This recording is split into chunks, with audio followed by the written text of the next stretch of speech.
Diqqat qiling, tezkor va shoshilinch xabar. Assalomu alaykum hurmatli tomoshabin. O'zgidromet markazi 30-iyundan 2-iyul kunlariga ob-havo ma'lumotlarini e'lon qiladi. Ushbu kunlari respublikamizning barcha viloyatlarida havo biroz bulutli, ba'zi joylarda o'zgaruvchan bo'ladi, yog'ingarchiliklar kutilmaydi.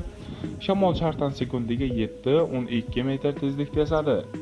2-iyun kunlari ayrim joylarda shamolning tezligi 13-18 metr sekundgacha ham kuchayishi mumkin. Haroratlar kechalari 20-25 daraja iliq, kunduz kunlari 30-iyun kuni 32-37 daraja iliq. 1-2-iyul kunlari esa 34-39 darajagacha ko'tariladi. Ushbu kunlari respublikamizning tog'li hududlarida ham havo biroz bulutli, ba'zi joylarda o'zgaruvchan bo'ladi, yog'ingarchiliklar kutilmaydi. Shamol sharqdan sekundiga 7-12 metr tezlikda esadi. Haroratlar kechalari 12-17 daraja iliq, kunduz kunlari 25-30 daraja atrofida bo'ladi. Sizlarga yetkazmoqchi bo'lgan xabarlarim shulardan iborat edi. E'tiboringiz uchun rahmat, sog' bo'ling, salomat bo'ling.